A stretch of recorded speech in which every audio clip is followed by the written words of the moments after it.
cloned and downloaded. There's some interesting stuff in here. One of the files you'll see is called package.json. That's a very important file. It tells a little bit about our project, its name, version, etc.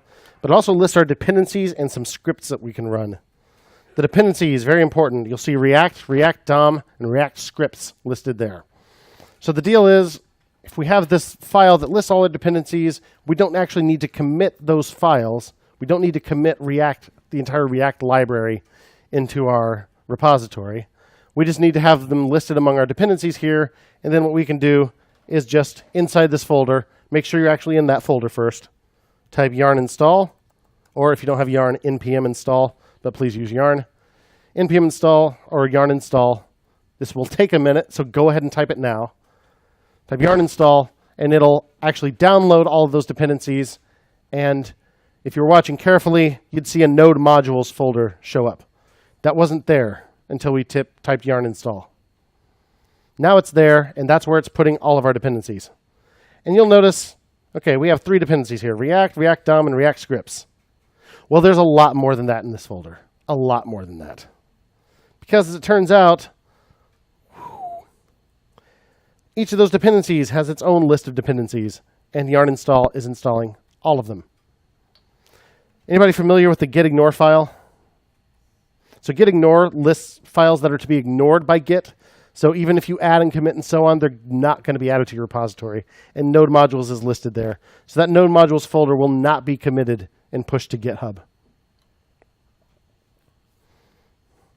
So what's going on here? This is package management. Anybody ever use a package management system for maybe another programming language? Or have used, if you're an Ubuntu user, who's an Ubuntu user? apt-get, that's package management, right? So it's a way to install what you need. Even the App Store is basically a package manager. It's just a package manager with a very pretty GUI. But it lets you list your dependencies and then install them automatically. So other people don't have to worry about it. For third-party libraries, we don't need to go out to the website and download the script and put it in our code. We just install it with Yarn or NPM. So the actual repository we're using is called NPM, Node Package Manager. But I'm not a huge fan of their command line interface. I like Yarn better. It is faster, which is most of it. And NPM has added some of the features that Yarn introduced by now, so it's better than it used to be. But Yarn, I still prefer. So that's what we're using.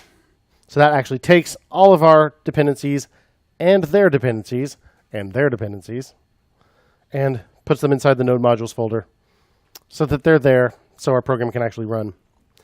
And you'll see there's a scripts section here in package.json too. And by the way, it's very important that you run yarn install from the same folder where package.json is located. So these scripts are things that we can run with Yarn. So we can say yarn start, and it will run this start script. And look what that does. It actually opens our app in a new tab in our default browser. So this is hogging a terminal window. If you don't want that, I recommend just opening a new tab or opening a whole new terminal window, but you need to keep that running. If you're on Windows and using Git Bash, you don't know how to open a new window, you can just click it on the taskbar.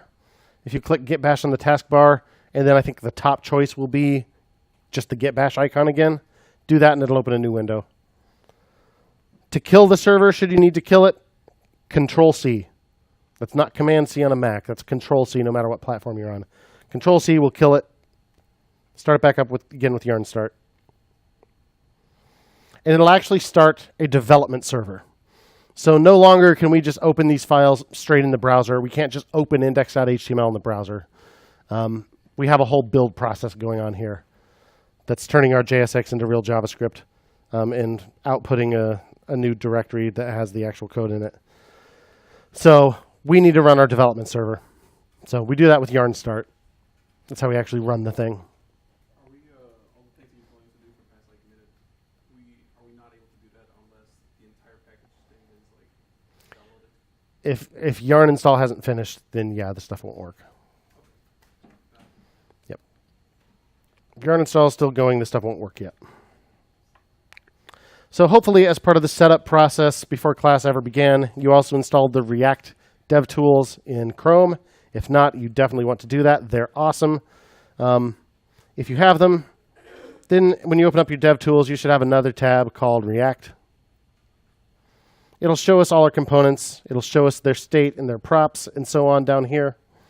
There's only one component right now, and it's super boring, doesn't have any props or state.